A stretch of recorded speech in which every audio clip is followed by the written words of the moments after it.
Welcome to the Wired for Wellbeing podcast, where we explore how understanding your nervous system can transform the way you live, love, and relate. In today's episode, we're looking at a particularly challenging family dynamic when our need for justice for what our family members did to us in the past and the potential anger that can arise keeps showing up, keeps intruding despite our efforts to grow past these emotional loops. You'll discover that there is a path for getting unhooked from our rage and continual disappointments from our parents. That anger is a message, but if we spend a long time stuck in it, it actually can block our healing. I'm Dr. Jeffrey Rutstein. I've been a practicing clinical psychologist for the past 4+ decades. And over that time, my experience has been that we are inherently wired for well-being. We all hold the keys to greater happiness, ease, and connection in our lives. However, we are not taught how to access these capacities. When you learn to work with your nervous system instead of against it, life opens up with more compassion, freedom, and ease. I'm joined by my good friend and producer, Steve Lessard. Hey, Steve, how was your weekend? Hi, Jeffrey. I had a great weekend. How are you doing today? I'm very well. So glad you're here. Each week, we use real questions from listeners like you as doorways to explore how we each can work with our nervous system. Because while our individual stories differ, all our nervous systems speak a shared language. If you'd like to leave a question, the number to call is in our show notes. So let's dive in. Steve, what do you have for us this week? We received a question this week sent in via email from a woman who asked to remain anonymous. I'm going to read the question and then let's unpack it. Sounds great. I've come to learn that I am an empath and highly sensitive person. And through years of intense work, I now know about the verbal and emotional abuse that I disassociated from as a child. I recently heard a quote from Elizabeth Gilbert's new memoir. The quote reads, "Parents give their children everything they've got, and what they don't have to give, they can't give. And what they do have, they give. I have gratitude for everything my parents were able to give me and empathy for what they were not." Returning back to our questioner, although this statement is very logical, I felt angry and defensive when I heard it. I see I have a strong need for justice. It does not help that neither my mom nor dad see or take any responsibility for the damage done and are still perpetuating cycles of abuse. Logically, I know these emotions are harmful to my mental and physical health, and at the same time, I'm really mad and don't feel they should be let off the hook. Can you please speak to my desire to move forward and heal this trauma, coupled with my fiery need to be seen and heard for the suffering I endured and am still enduring today? Jeffrey, where do you want to take this? Oh, there's a lot there. There's a lot there. For our listeners, well, first of all, I want to thank this writer for sharing this question and this snapshot of her experience in life. She mentioned that she worked really hard to uncover harm that was done, abuse that she experienced, that she had dissociated. So for those of our listening audience who may not be quite familiar with dissociation, dissociation is a defensive capacity of the body. It actually takes place in that low energy level, that shutdown and collapse range of emotions we can access when we need to withdraw from something. Withdrawing and shutting down can go more extreme in dissociating, disconnecting our awareness from an incident that happened or emotions from some physical injury. We sort of fragment ourselves a bit through dissociation to keep overwhelming material away from us, to keep deeper pain, deeper anger, deeper sadness away. So I hear our caller giving us two very important pieces about her history that many of our listeners may also have experienced. Number one is that she endured significant enough harm or abuse in childhood that her nervous system needed to uh, rely on the defense, the protection of dissociation to manage a traumatic and unsafe environment. Number two, uh, she realizes that she is, I think she used the words, an empath and highly sensitive individual. Am I getting that correct? Yeah, those are her Okay. words. So, with that, some of us are born with very, very sensitive and attuned nervous systems. And by the way, many people can just sort of be born this way, nervous system wise, that they're just very sensitive and can read through neuroperception other people's systems very, very easily. But if you're a child of narcissistic parents, you will become expert at reading their moods and trying to predict their needs ahead of a storm erupting and blowing you away. So if I can hear the way that mom puts her keys in the front door before she's coming in the house, or what she's muttering to herself or not muttering to herself, gives me a whole bunch of data about whether I should go down and tell her I need something signed, or whether I should stay hiding upstairs for a while. We pick up this data all this time. So she has learned to tune to other people's nervous systems to try to find safety and also be concerned about danger. But that also means if we grow up feeling sensitive, that we are even more vulnerable to narcissistic wounding, even more vulnerable to the harm that shame and emotional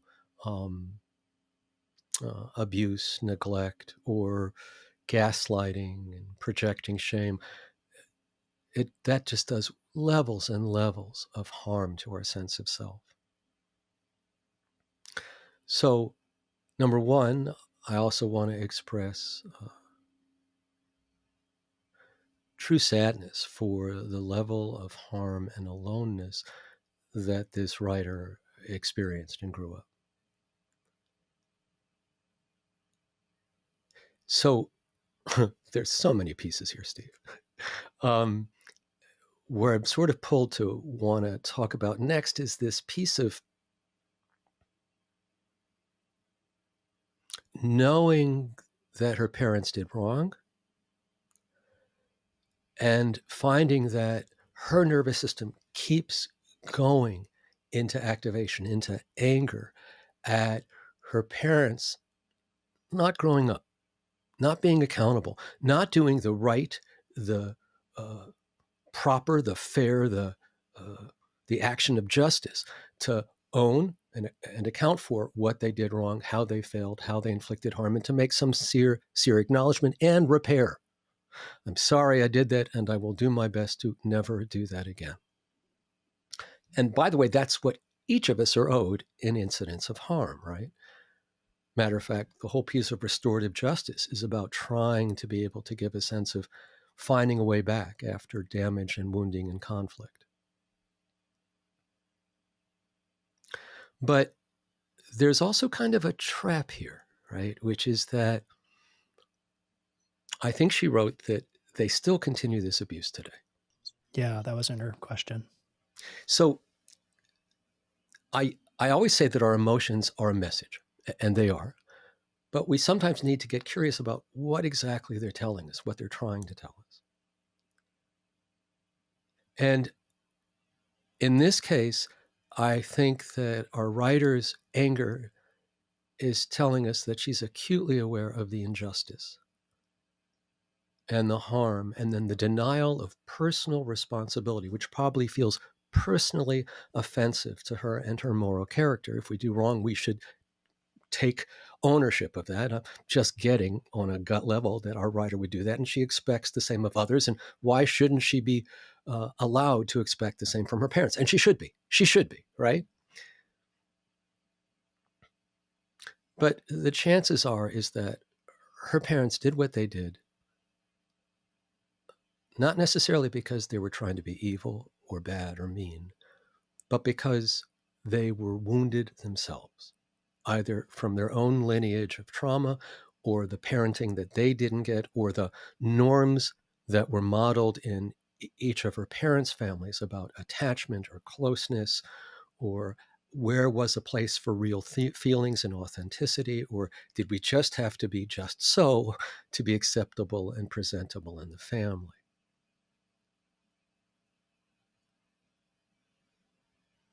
And I also agree with her that if I read Brene Brown's idea about, that she's able to have, gratitude for all that her parents give her. And I'm going to back you up, Jeffrey. It was Liz Liz Gilbert. Gilbert. Thank you. Thank you.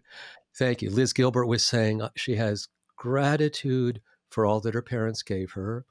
And what was the other phrase? Forgiveness or compassion or empathy.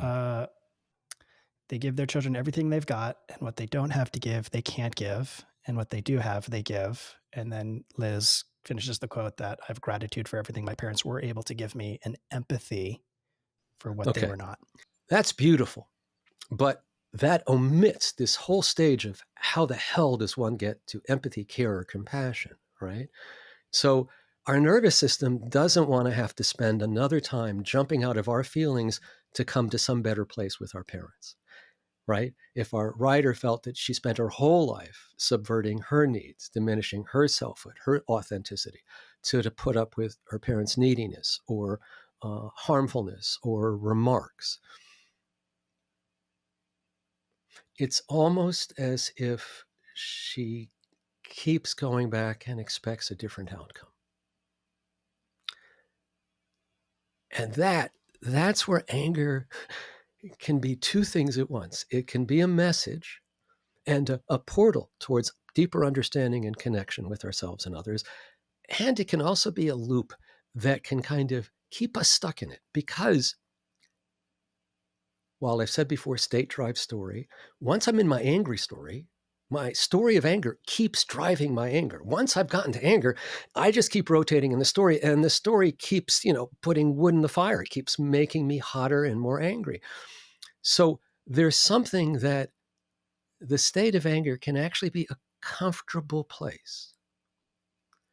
Even though it's miserable, it's actually in a closer dynamic with the parents, which is that you're really, really hooked into and needing them to give you what they should have given you, what they were never capable of giving you, and which unfortunately they never will be able to give you.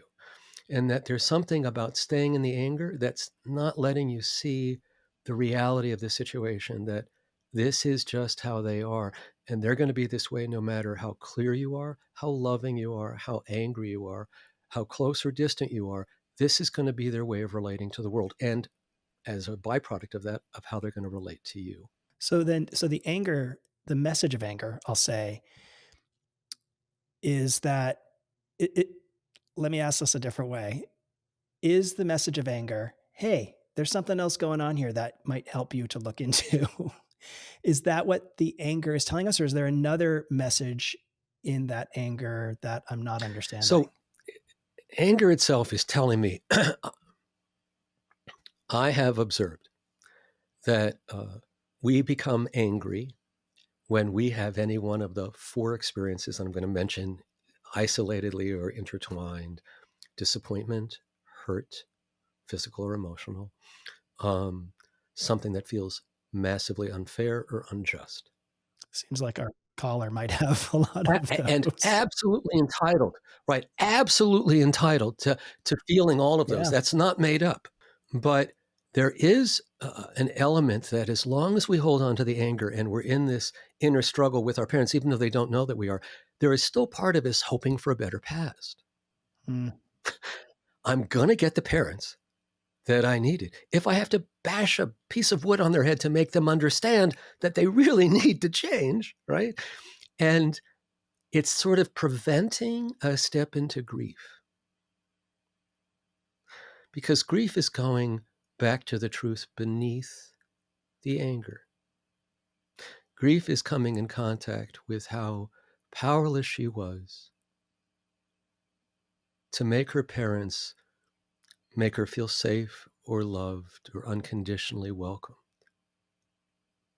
that her parents' illnesses and limitations created an environment where they were not attuned to her needs, or maybe were abusive, exploitive, manipulative. And there's a certain kind of emotional abuse in particular that can happen within families where there is one or two narcissistic abuse. So there's real pain and wounding here. But if we stay at the anger of it and we don't ever move into the grief of it, we're still kind of not really allowing it to be. I will not allow this to be the past. They will change, even if it takes me now to change them. Instead of, the past is done. This is how they are. And it's time to begin to look at how long you stay in the anger as to whether that's serving a purpose beyond just letting you know you're angry at them. It sort of is getting you to keep trying to open this door that just doesn't get open. Yeah, that's a good analogy. Just trying to push against something that won't open, and it's not going to open potentially. Um, there's the justice piece that I kind of want to come back to, because I think this happens in a lot of situations where someone has done something maybe unforgivable. And, maybe I'm kind of connecting justice and forgiveness right now, but there's part of you that wants them to know that they're wrong, the other is wrong, and they did something, which may or may not be realistic. And then I also think tied into there's like a little bit of like, if I forgive, I let them off the hook. Absolutely. If I forgive, or if I'm not as angry with them, or if I don't hold this in my heart, I'm going to fall back into the illusion that maybe this time will be different. Maybe this time they'll actually be nice. Maybe this time they won't criticize me or start a fight with somebody else, or make whatever is happening here crazy, crazy, crazy. There's this hope, this undying hope, right? And if we can go in without an illusion, we spare ourselves a lot of pain. If we can work at seeing what is, that her parents are very limited, that she has been significantly wounded, and that her healing is actually dependent on her being able to contact the space in her that she needed originally to have been affirmed by her parents. The place in us where that's part of what gets activated for folks when they grow the capacity for self-compassion is it lets us see things in a very different light, in a non-adversarial light.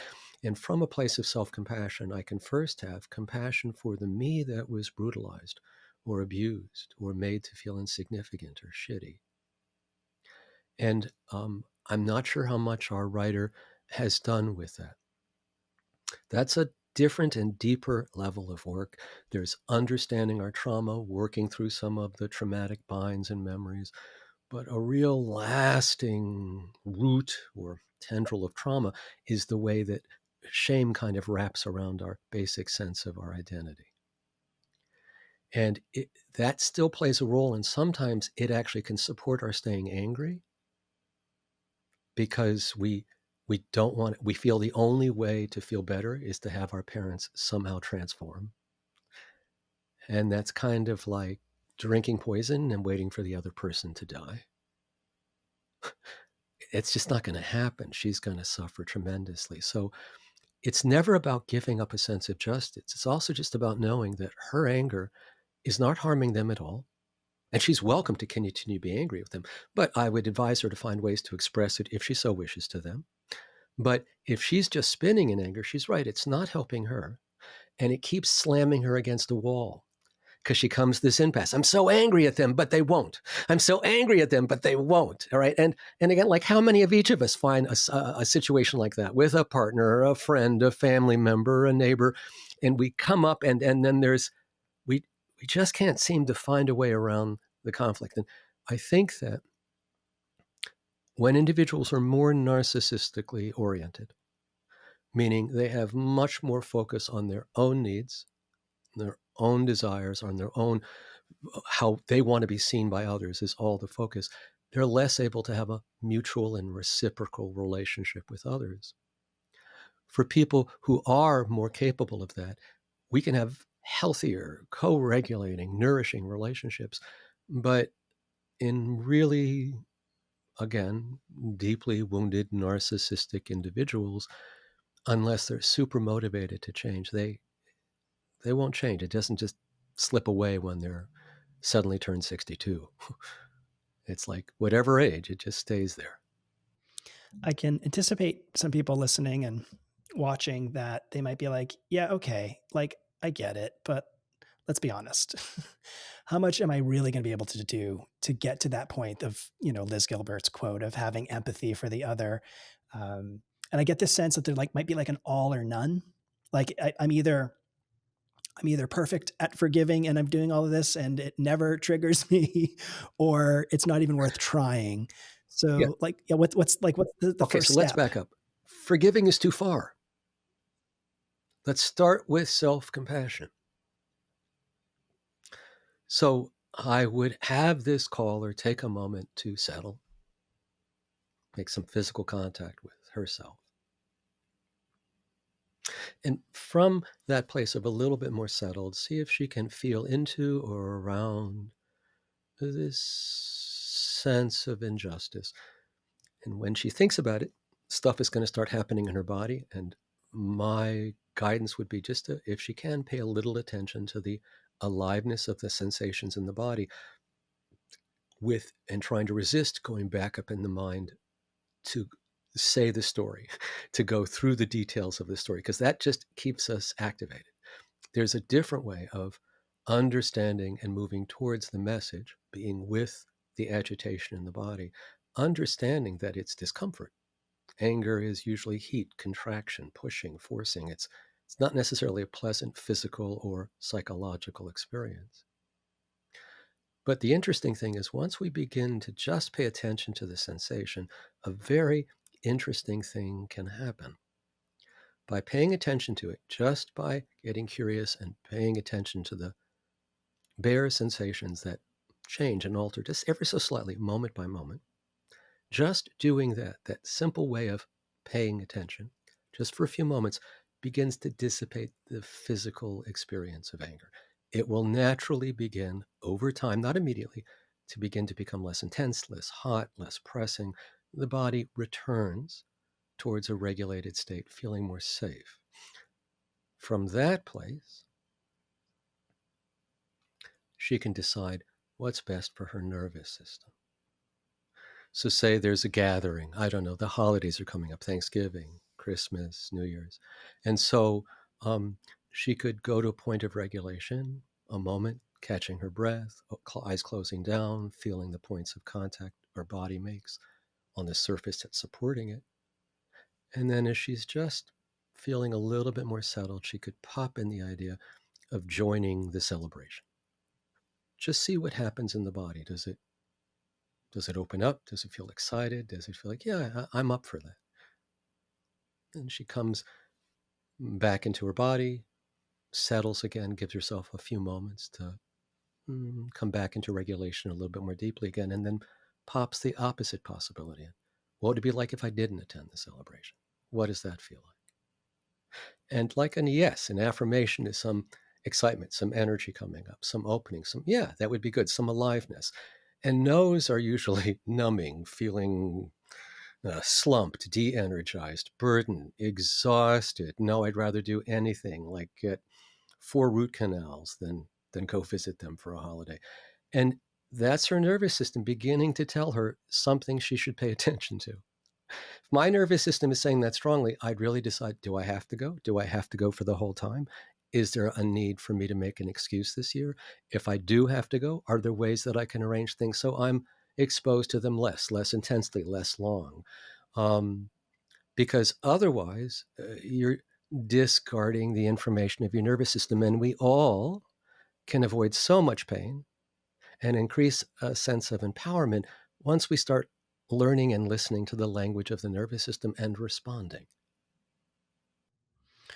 We've gone a lot of places and a lot of really powerful places. And I want to kind of give you a chance to maybe give this questioner the what to write on their sticky note to remember, or like what to take away from today's episode. I would say again, I'm so sorry for your pain. And your feelings of anger and the unfairness and the injustice are all justified. Any human would feel them. They're really, really important to feel. And they're going to create an energy of anger and feeling driven by this. And again, that's information. It tells you how strong the anger is and how much of it you needed your parents to be different.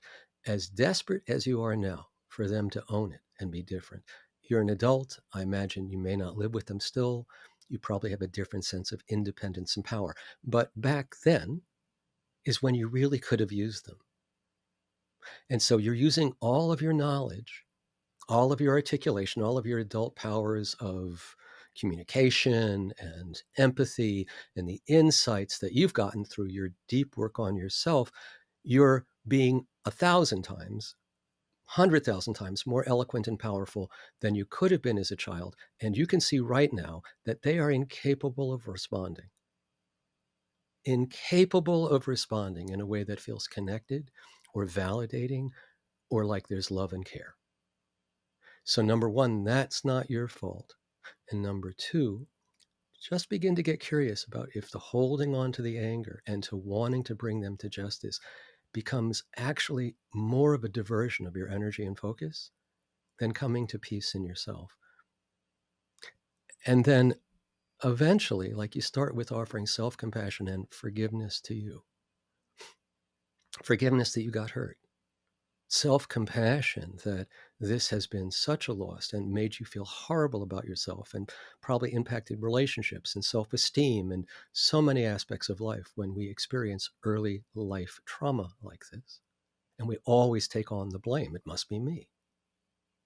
So anger is a way of us not blaming ourselves, but it's almost getting stuck blaming someone else and keeping us at the, I want them to know they're responsible for this, which is an understandable want, versus don't let it stop you from healing.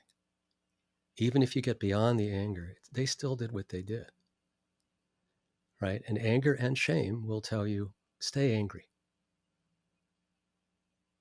So I would just be curious and careful about not letting your anger make you continue in a loop that just eats you alive and will never impact them unless, of course, you decide to express it to them, and then they'll either hear it or distort it and blame you.